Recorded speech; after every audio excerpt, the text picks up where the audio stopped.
যারা নেতৃত্ব দিচ্ছেন তারা আমার সাথে যোগাযোগ রেখেছেন এবং আমার তরফ থেকে যখন যেভাবে সহানুভূতি জানানো দরকার শুধু এইটুকু ছাড়া হয়তো আপনাদের জন্য এই বেশি কিছু করতেও পারি না, এটা অস্বীকার করবো না।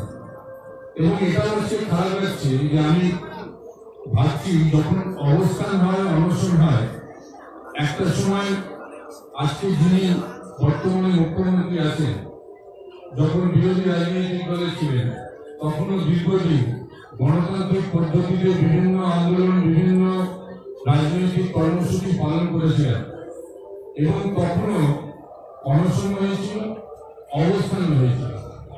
কিন্তু আজকে খুব খারাপ লাগছে যে সরকারে এসেই যে পুরো ব্যবস্থাপনাটা উল্টে যায় এটা আমারও বোধহয় ধারণা ছিল না যে আপনাদের অবস্থান করার জন্য অনুমতি পর্যন্ত আপনাদের মিলে না, এটা খুব খারাপ লাগে। একটা গণতান্ত্রিক পদ্ধতিতে যে কেউ সে রাজনৈতিক কোন দলের প্রতিনিধি হতে পারে, একটা সংগঠন হতে পারে বা অরাজনৈতিক যে কেউ মনে করলে গণতন্ত্রে সে একটা আন্দোলন করতে পারে এবং তার সঙ্গে সঙ্গে যারা দাবি দেওয়া নিয়ে দীর্ঘদিন ধরে লড়াই করেন, একটা সময় তো আমরাও দাবি দেওয়া নিয়ে লড়াই করেছি, সুতরাং যে কোনো দাবি দেওয়া নিয়ে গণতন্ত্রে যদি কেউ লড়াই করে আমার মনে হয় যদি শান্তিপূর্ণ আন্দোলন হয় তাকে যে এইভাবে আটকাতে হয় এটাও আমরা কিন্তু বর্তমান সরকারে আমরা দেখতে পাচ্ছি। এবং আমার খুব খারাপ লাগছে যে এইরকম শান্তিপূর্ণ গণতান্ত্রিক আন্দোলনও আপনাদেরকে মহামান্য আদালতের থেকে অনুমতি নিয়ে আপনাদের এখানে বসতে হচ্ছে।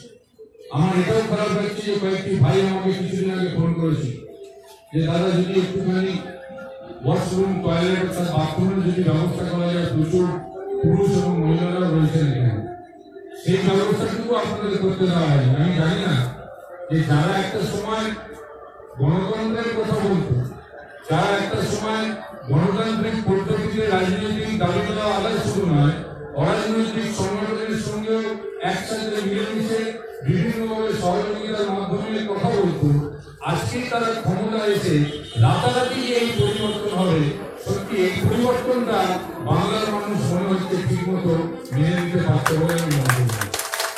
পরিবর্তন যখন হয়েছিল 2011 তখন যেভাবে মানুষ ধরেছিল যে সবকিছুতেই পরিবর্তন হয়, সেখানে নিশ্চিতভাবে রাজনৈতিক ষড়যন্ত্র থাকবে, সেখানে একটা শিষ্টাচার থাকবে, বাংলার যে শিক্ষা বাংলার যে সংস্কৃতি সেটার সঙ্গে নিশ্চিতভাবে মানানসই কাজকর্ম হবে।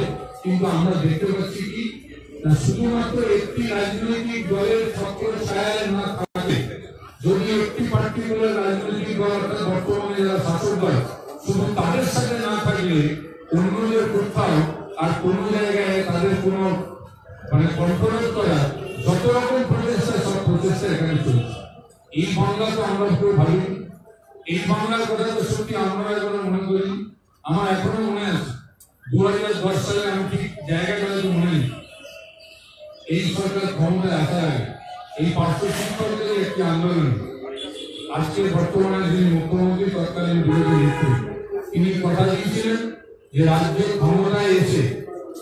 ক্ষমতায় এসে সিঙ্গুলার এবং প্রায়োরিটি ঠিক সেমনি পার্শ্ব শিক্ষকদের দাবি দেওয়া নিয়ে একটা স্থায়ী সমাধান তিনি করে দেন।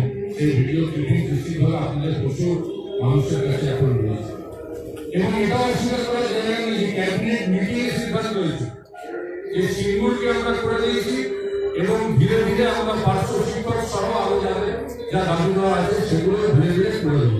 আজকে অবাক লাগছে 11 থেকে 21 10 বছরেও আজকে আপনাদের দাবি দেওয়া নিয়ে একটা সুস্থ সমাধানের পথ বেরোলো না, আপনাদের দাবি দেওয়া নিয়ে একটা সুস্থ সমাধান করলেন না, এটাই আমার কাছে সব থেকে আশ্চর্যের বিষয়। দেখুন আপনারা জানেন আমার অসন্তোষ ছিল,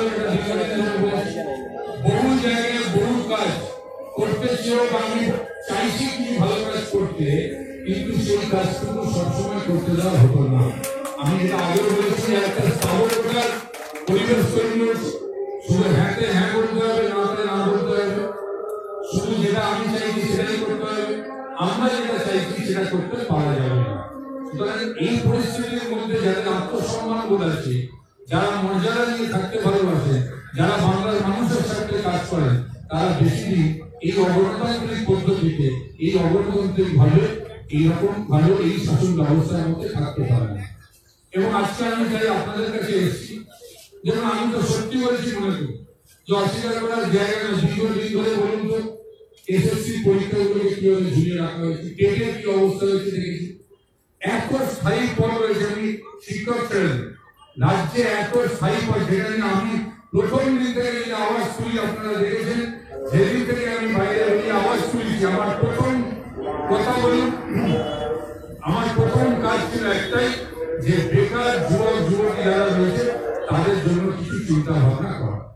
আমি শুধু মুখে বলে গেলাম, কিন্তু আমি কাজ করতে পারলাম না। আজকে বেকার যুবক যুবতীরা হতাশায় ভুগছে, একটা কর্মসংস্থানের ব্যবস্থা নেই, প্রায় 5.5 লক্ষের উপরে স্থায়ী পদ শূন্য অবস্থায় পড়ে রয়েছে। একটা সরকার যদি সেই মনোভাব নিয়ে চলতে পারত, তাহলে যা শূন্য পদ আছে তার থেকে বেশি আরো ক্রিয়েট করার ক্ষমতা ছিল, অর্থাৎ আরো সৃষ্টিও করতে পারত। যেখানে বাংলায় এত সম্পদ রয়েছে, বাংলায় এত মেধা রয়েছে, বাংলার রিসোর্স আমি মনে করি অন্যান্য রাজ্যে খুঁজে পাওয়া যায় না। সেই জায়গা থেকে দাঁড়িয়ে শূন্য পদ খালি রইল, আমি নতুন পদ তৈরি করতে পারলাম না, আর কয়েকটা শুধুমাত্র চুক্তিভিত্তিক কর্মী নিয়োগ করে আমি কয়েকটা যুবক যুবতীদের চোখের সামনে ললিপপ ঘুরিয়ে আমি 10টা বছর কাটিয়ে দিলাম।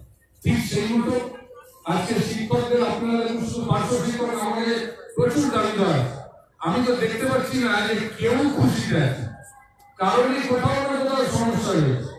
শুধুমাত্র আমার এক এক সময় মনে হয় আপনাদের যে লাস্ট টেস্টিল অর্থাৎ লাস্ট যে আপনাদের পে হাইকটা হয়েছে, তারপরেও আমার মনে হয় যে একজন যারা, আমি কাউকে ছোট না করে বলছি, অন্যান্য পদে যারা চাকরি করছেন গ্রুপ ডি বা অন্যান্য জায়গায়, আপনারা এত পরিশ্রম করছেন এবং আপনারা শুধু, আমি বলবো না শুধু পার্শ্ব শিক্ষক মানে শিক্ষক, শুধু সেই শিক্ষকতা করছেন, আপনারা দেশ গঠন করতে সাহায্য করছেন। একটা ছোট্ট শিশুকে বা একটা ছোট্ট ছেলেকে বা একটা ছোট্ট মেয়েকে আপনারা তৈরি করছেন, নেক্সট জেনারেশন তৈরি করছেন।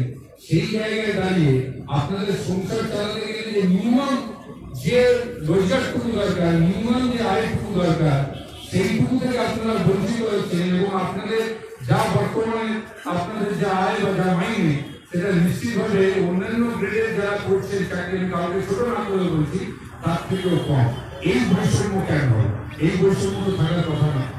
সুতরাং এই জায়গায় ভাবনার যথেষ্ট সময় এসছে এবং আপনারা যে অবস্থান করছেন, আমি আবার বলবো যে আমি ব্যক্তিগতভাবে মনে করি, একটি রাজনৈতিক দলের কর্মী হয়তো বর্তমানে, কিন্তু আমি ব্যক্তিগতভাবে মনে করি এবং এর আগেও বহুবার যখনই কোথাও কোথাও এই ধরনের সমস্যা হয়েছে, আমি সবটাই বলেছি মানবিকতার দিক থেকে, সহানুভূতির দিক থেকে দেখা।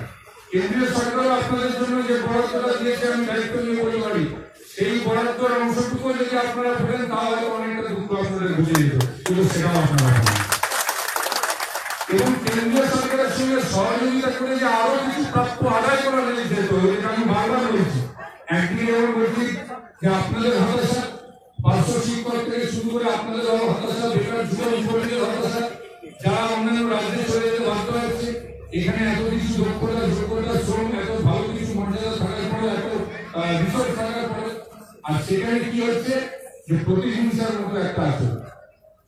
প্রতিহিংসার মতো আচরণ ছিল একটু আগে এখানে একজন শিক্ষক মহাশয় আমার বলছিলেন যে আমি একজন সংখ্যালঘু পার্শ্ব শিক্ষক, আমি শুধু অবস্থান করেছি বলে আজকে আমাকে অন্য জায়গায় সরিয়ে দিয়েছি। অর্থাৎ এই কি চলছে? অর্থাৎ গণতন্ত্রে, আমি নিজে গণতন্ত্রের কথা বলছি, আমি নিজে মানুষকে স্বাধীনতা দেওয়ার কথা বলছি, আমি নিজে একটা সময় যখন বিরোধীতে ছিলাম, আমি তখন এই আন্দোলনগুলোকে সাপোর্ট করে গেছি, সহযোগিতা করেছি। আমি চেয়েছি এই ধরনের আন্দোলন হোক এবং আগামী দিনে নিশ্চিতভাবে তার সমাধান বেরিয়ে আসুক। আর আজকে ক্ষমতা এসে পট পরিবর্তন হয়ে যাওয়ার পরে আমার মধ্যে আর একটা রকম একদম বলতে পারেন এটা এক ধরনের বিচার। সুতরাং এই জিনিস কোনোদিনও সমর্থন করা যায় না। আজকে কেন্দ্রের সাথে ঝগড়া করে করে আজকে রাজ্যকে বঞ্চিত করে, কেন্দ্রের সাথে ঝগড়া করে করে যেটুকু প্রাপ্য পাওয়া উচিত ছিল, যেটুকু ন্যায্য পাওনা পাওয়া উচিত ছিল এবং যেটুকু আরো পেতে পারতাম, যদি একটা ভালো সম্পর্ক কারোর সাথে রাখা যায় তাহলে নিশ্চিতভাবে এটা একটু সাধারণ দিন। আমরা যদি কোনোদিন বন্ধুর সঙ্গে ভালো সম্পর্ক রাখি, তাহলে কিন্তু তার থেকেও যতটুকু সুযোগ সুবিধা আপনারা নিশ্চিত আদায় করে নিতে পারেন। আর এইখানে দাঁড়িয়ে আমরা শুধু ঝগড়া করে গেলাম, আমরা শুধু যাতে প্রাপ্যটা আদায় করতে না পারি, শুধু রাজনীতি করার স্বার্থে, শুধু দেখানোর স্বার্থে যে আমরা কিভাবে বঞ্চিত হচ্ছে, অবহেলিত হচ্ছি।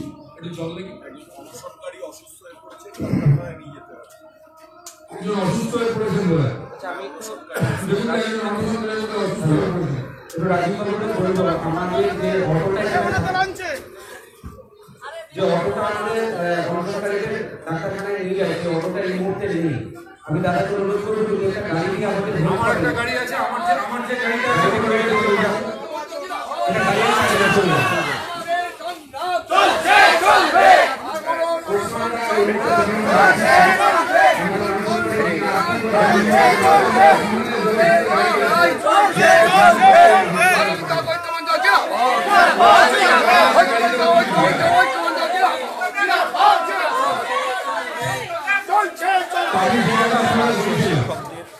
যে আরো যদি সদ্ভাব রাখা যেত তাহলে নিশ্চিতভাবে আপনাদের সাথে ধরলেও আমি রাজ্যের টাকা নেই, রাজ্যের ভাড়া আমার শূন্য। কিন্তু অন্যান্য রাজ্য যখন স্পেশাল অর্থনৈতিক প্যাকেজ আদায় করে নিয়ে রাজ্যের মানুষের সাথে কাজ করতে পারে, এত বকেয়া দিয়ে পড়ে রয়েছে। আজকে পর্যন্ত পে স্কেল ঠিক মতো পাচ্ছেন না কেন্দ্রের সঙ্গে সমানভাবে। তো সুতরাং যদি আজকে কেন্দ্রের সঙ্গে আমি ঠিক মতো সহযোগিতা করতে পারতাম, তাহলে আজকে এই পার্শ্ব শিক্ষকের দাবি দেওয়া মেটাতে পারতাম। শুধু পার্শ্ব শিক্ষক নয়, এরকম আরো অনেকে দেখবেন প্রচুর ফোন রয়েছে। আমি যখন যেখানে যাই কেউ না কেউ একটা চিঠি ধরে যায় যে দাদা আমাদের এই দাবিটা আমাদের পূরণ হচ্ছে, এবং প্রচুর মানুষ আজকে আমি তো বলছি মুখ খুলতে পারছেন না। এরকম একটা পরিস্থিতি তৈরি হয়েছে, আপনারা শান্তিপূর্ণ আন্দোলন করছেন, আপনাদের জন্য টয়লেট ফ্যাসিলিটি নেই, আপনাদের জন্য মানে অবস্থান মঞ্চের অনুমতি দেওয়া হচ্ছে না। ঠিক সেই রকম অনেকে আছে যারা হয়তো বলতে চেষ্টা করছেন, ভয়ে বলতে পারছেন, একটা ভয়ের পরিবেশ, একটা আতঙ্কের পরিবেশ তৈরি করা হচ্ছে। তার সত্ত্বেও আপনারা সাহস করে এখানে বসে আছেন। এবং আজকে আমি একজন রাজনৈতিক কর্মী এবং আপনাদের একজন বলতে পারেন একজন সহমর্মী হিসাবে আমি আপনাদের এখানে এসেছি। আর আজকে আমি দায়িত্ব নিয়ে বলে গেলাম যে আপনাদের আন্দোলন আপনারা চালিয়ে যান, আপনাদের অবস্থান চালিয়ে যান। আমাকে যদি আবার আসতে হবে নিশ্চিতভাবে আপনাদের সাথে আবারও থাকবো। এবং আগামী দিনে যদি সত্যিকারের সেই জায়গায় যদি আমি কখনো পৌঁছাতে পারি বা যদি সত্যিকারের মানুষের সমর্থন যদি থাকে, তাহলে আমি দায়িত্ব নিয়ে বলছি একজন যুব ভাই হিসাবে আপনাদেরকে, একজন যুব দাদা হিসাবে, একজন যুব বন্ধু হিসাবে, একজন যুব কর্মী হিসাবে আমি বলে গেলাম যে আমি অন্তত এই যুবকদের থেকে শুরু করে, এই পার্শ্ব শিক্ষকদের থেকে শুরু করে আরো চুক্তিভিত্তিক সহ আরো যারা রয়েছে, আমি তাদের জন্য আগামী দিনে 1 পয়েন্ট এজেন্ডা থাকবে যেটা আপনাদের জন্য কিছু করা যায়। এবং আপনারা জানেন যারা আমাদের দেশে ছিলেন দীর্ঘদিন ধরে দেখেছেন, আমি সবসময় স্পষ্ট কথা বলার চেষ্টা করি, সবসময় ন্যায্য পথে থাকার চেষ্টা করি। এবং আগামী দিনে আমি এইটুকু বলতে পারি যে আপনাদের দাবি দেওয়ার উপরে আমার পূর্ণ সমর্থন রইল।